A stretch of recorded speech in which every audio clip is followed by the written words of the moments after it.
ये बात उन दिनों की है जब बुद्धा मरवन में अपना समय व्यतीत कर रहे थे। इस समय तक बुद्धि की प्रसिद्धि दूर दूर तक फैल चुकी थी।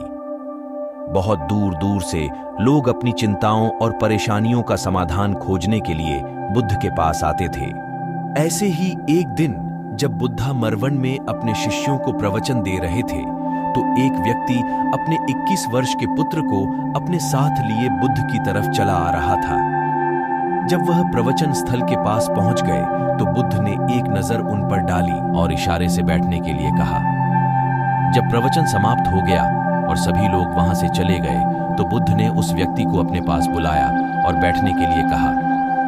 वहां चारों तरफ हरियाली छाई हुई थी। मौसम बहुत सुहाना था और तरह तरह के पक्षियों की आवाजें गूंज रही थी। ऐसा नजारा देखकर उस व्यक्ति को अंदर से असीम शांति महसूस हो रही थी। इसके बाद बुद्ध ने उस व्यक्ति से आने का कारण पूछा तो इस पर व्यक्ति ने कहा कि मैं 2 दिन की लंबी यात्रा करके अपने पुत्र को आपसे मिलवाने लाया हूँ। ये मेरा इकलौता पुत्र है और ये हर समय थका थका सा रहता है। ऐसा लगता है जैसे इसके अंदर कोई जान ही नहीं है। इसका स्वभाव भी काफी चिड़चिड़ा हो गया है। अगर हम इससे कुछ भी कहते हैं तो यह हमारी छोटी छोटी बातों पर गुस्सा हो जाता है। इसके देखने की क्षमता भी उम्र से पहले ही कमजोर हो गई है। जब मैं अपने पुत्र को वैद्य जी के पास लेकर गया तो उन्होंने कुछ औषधि दी और कहा अपने पुत्र को तनाव कम लेने के लिए कहो।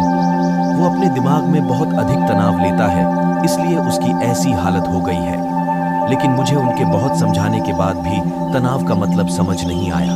मुझे नहीं पता कि तनाव होता क्या है, ये किन कारणों से आता है और उसे कैसे अपने पुत्र के दिमाग से निकालूं। लेकिन मुझे सबसे पहले तो ये समझना है कि तनाव होता क्या है। इसीलिए तथागत मैं आपके पास आया हूँ। कृपया आप मेरी समस्या का समाधान कीजिए। यह सुन बुद्ध उसके पुत्र को बड़े ध्यान से देखते हैं, उसके चेहरे को देखते हैं, उसकी आंखों को देखते हैं और फिर उसके हाथों की नब्ज को भी देखते हैं। यह सारी विधि करने के पश्चात बुद्ध उस व्यक्ति से कहते हैं तनाव लेना तो कोई नहीं चाहता, लेकिन फिर भी यह तनाव लोगों के दिमाग को दीमक की तरह पकड़ लेता है और व्यक्ति जान भी नहीं पाता कि वह तनाव में जी रहा है। लेकिन अगर व्यक्ति तनाव के कारणों को अच्छे से समझ लेता है और तनाव के बारे में कोई ऐसा पैमाना बना लेता है जिससे वह जान सके कि वह कितने तनाव में है, तो वह इस समस्या का समाधान भी खोज सकता है। सबसे पहले तो तुम ये समझो कि तनाव होता क्या है। जब भी कोई व्यक्ति कोई काम कर रहा होता है लेकिन उसका मन कहीं दूर भटक रहा होता है, कल्पनाओं में होता है, तो उसके शरीर और मन के बीच एक दूरी पैदा हो जाती है। यह दूरी जितनी अधिक होगी, व्यक्ति उतनी ही ज्यादा बेहोशी की अवस्था में होता है और शरीर मन के बीच की इसी दूरी, इसी खिंचाव तनाव कहा जाता है। आखिर कोई पसंदीदा खेल खेलने के बाद व्यक्ति चुस्ती और प्रसन्नता से क्यों भर जाता है, जबकि उसने तो अपने शरीर को थकाया है।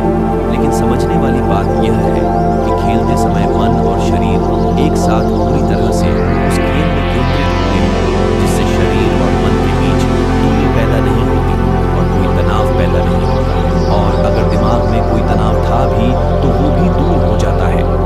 लेकिन इसके विपरीत जब हम कोई ऐसा काम करते हैं जो हमें पसंद नहीं है तो हमारा शरीर तो उस काम को कर रहा होता है, लेकिन हमारा मन कहीं दूर कल्पनाओं में भटक रहा होता है, जिससे शरीर और मन के बीच एक दूरी पैदा हो गई और तनाव ने जन्म ले लिया।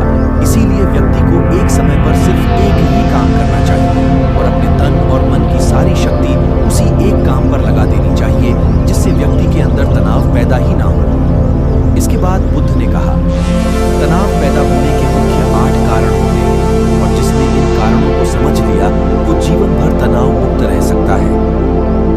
मुख्य कारणों में सबसे पहला कारण है अति महत्वाकांक्षी होना।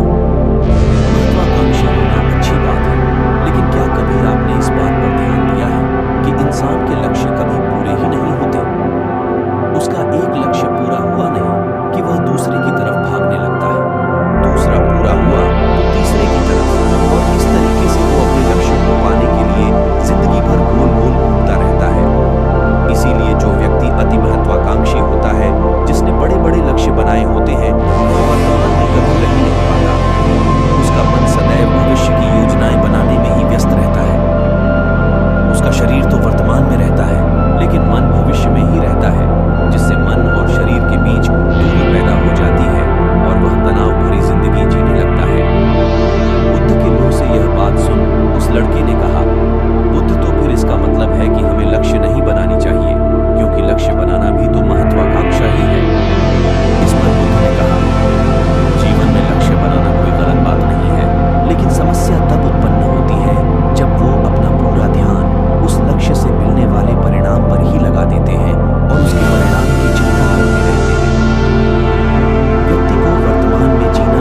जब व्यक्ति ईर्ष्या और जलन से भर जाता है तो उसका मन अंदर से सड़ने लगता है। ईर्ष्या एक आंतरिक घाव है। आंतरिक घाव यानी मन का घाव। व्यक्ति के शरीर का घाव तो भर सकता है, आंतरिक घाव यानी मन का घाव। व्यक्ति के शरीर का घाव तो भर सकता है, लेकिन मन का घाव कभी नहीं भर सकता। इसीलिए व्यक्ति को दूसरे की खुशी और तरक्की से कभी ईर्ष्या नहीं करनी चाहिए, क्योंकि तनाव का कारण है। इसके बाद बुद्ध ने तनाव का अगला कारण बताते हुए कहा कि आरुचिपूर्ण काम करने से भी मन में तनाव पैदा होता है। जो काम करना हमें पसंद ही नहीं है, जिसमें हमारी रुचि ही नहीं है, उस काम में हमारा मन लग ही नहीं पाएगा। हमारा शरीर तो वही बैठा रहेगा, लेकिन हमारा मन कल्पनाओं की उड़ान भरेगा, जिससे शरीर और मन के बीच दूरी पैदा हो जाती है और व्यक्ति तनावग्रस्त हो जाता है। इसीलिए इंसान को हमेशा अपनी रुचि के अनुसार ही कार्य करनी चाहिए। अगर व्यक्ति ने ये पता कर लिया कि उसे कौन सा काम करना पसंद है और वो उसी काम को अपने जीवन का लक्ष्य बना लेता है, तो फिर वो काम उसके लिए काम नहीं बल्कि खेल बन जाता है। फिर बुद्ध ने कहा, तनाव का चौथा कारण होता है किसी दूसरे से अच्छा रखना। बुद्ध ने उस व्यक्ति की ओर इशारा करते हुए कहा, एक पिता होने के नाते तुम्हारी अपने पुत्र से बहुत सी अपेक्षाएं होंगी कि तुम्हारा पुत्र एक बहुत ही कामयाब इंसान बने, तुम्हारा नाम रोशन करे, जैसा तुम चाहते हो उस तरह का जीवन जिए, तुम्हारी हर बात माने। लेकिन क्या आज तक कभी किसी की सारी अपेक्षाएं पूरी हुई है? जब भी कोई व्यक्ति किसी दूसरे से कोई अपेक्षा रखने लगता है तो वो अनजाने में अपने लिए तनाव पैदा करने लगता है। जरा सोचो कि अगर तुम्हारा बेटा तुम्हारे अनुसार काम नहीं कर रहा और वो नहीं बन पा रहा जो तुम उसे बनाना चाहते हो, तो निश्चित रूप से तुम्हारे दिमाग को तनाव पकड़ लेगा। तुम तनाव से भरा जीवन जीना शुरू कर दोगे और इस तनाव के बस में आकर तुम ऐसा व्यवहार करोगे, ऐसी बातें करोगे कि तुम्हारा अपने पुत्र के साथ संबंध और भी खराब होता चला जाएगा। इसीलिए व्यक्ति को जितना हो सके उतनी कम अपेक्षाएं दूसरों से रखनी चाहिए, और अगर पूरी तरह से तनाव मुक्त रहना है तो दूसरों से अपेक्षा रखना ही बंद कर दो। इसके बाद बुद्ध ने कहा कि शारीरिक कष्ट भी इंसान के तनाव का एक कारण होता है। जब व्यक्ति किसी शारीरिक पीड़ा से गुजर रहा होता है तो उसका पूरा ध्यान बस अपने उस शारीरिक दर्द पर होता है और वो पूरे दिन बस उसी के बारे में सोचता रहता है, जिससे उसका मन दुख के विचारों से भर जाता है और ऐसी स्थिति में व्यक्ति तनावग्रस्त रहने लगता है। यह सुन उस व्यक्ति ने कहा कि हे बुद्ध, शारीरिक दुख तो किसी भी व्यक्ति को हो सकता है, तो फिर क्या हुआ? व्यक्ति जीवन भर तनाव में ही जिएगा? इसका जवाब देते हुए बुद्ध ने कहा कि इंसान को ये बात समझनी चाहिए कि हमारा जीवन दुखों का आधार है। जैसे जैसे हमारा जीवन आगे बढ़ता है, इसमें दुख आते हैं, बीमारियां आती हैं और फिर अंत में मृत्यु भी आती है। बीमारियां इंसान के जीवन का अभिन्न अंग है, कोई इनसे बच नहीं सकता। बस किसी किसी के जीवन में ये समय से पहले आ जाती है तो किसी के बाद में बढ़ाती सबको है। जब इंसान का मन इस बात को अच्छे से समझ लेगा तो फिर वह अपनी बीमारी के बारे में सोच सोच कर ज्यादा तनाव नहीं लेगा, क्योंकि यह हमारे जीवन का अभिन्न हिस्सा है और इसके लिए व्यक्ति को शारीरिक रूप से भी अभ्यास करते रहना चाहिए। अपने जीवन में व्यायाम और समस्त जीवन शैली की जगह देनी चाहिए ताकि उसका शरीर लंबे समय तक निरोगी रहकर सही से काम कर सके। तनाव का अगला कारण होता है अपनी योजनाओं को समझने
पाई जाती है जो कपोल कल्पनाएं करता है, जो अतीत की घटनाओं और भविष्य की बातों के बारे में सोचता रहता है, जो बेवजह के अनुमान लगाता रहता है। इसीलिए व्यक्ति को ज्यादा सोचने की आदत पर लगाम लगाना चाहिए। इसके लिए जितना हो सके खुद को काम में व्यस्त रखना चाहिए और हर दिन ध्यान का अभ्यास करने को अपने जीवन का हिस्सा बना लेना चाहिए। बुद्ध के मुंह से यह सारी बातें सुनकर उस व्यक्ति ने हाथ जोड़कर कहा, बुद्ध, मेरा पुत्र तो अभी मात्र 20 वर्ष का ही है और इसमें अभी इतनी समझ भी नहीं है कि यह आपकी बताई सारी बातों का एक साथ पालन कर सके। आप कृपया करके तनाव मुक्त रहने का कोई आसान सा तरीका बता दें जिससे मेरा बेटा उसका अनुसरण भी कर सके और तनाव मुक्त भी रह सके। उस व्यक्ति की यह प्रार्थना सुन बुद्ध ने कुछ सोचते हुए जवाब दिया, अगर तुम इतनी सारी बातों का पालन नहीं कर सकते तो इसके लिए एक बहुत ही आसान विधि है।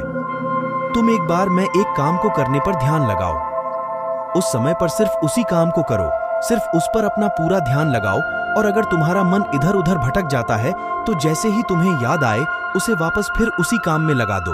ये सबसे आसान और अच्छा तरीका है तनाव मुक्त रहने का। जब तुम भोजन करो तो उस समय सिर्फ भोजन ही करो, उसके पूरे स्वाद का आनंद लो, उसे अनुभव करो। जब चलो तो अपना पूरा ध्यान सिर्फ चलने पर लगा दो। इससे तुम्हारा मन और तुम्हारा शरीर दोनों एक जगह पर केंद्रित रहेंगे। दोनों के बीच दूरी पैदा नहीं होगी जो कि तनाव का मुख्य कारण होती है।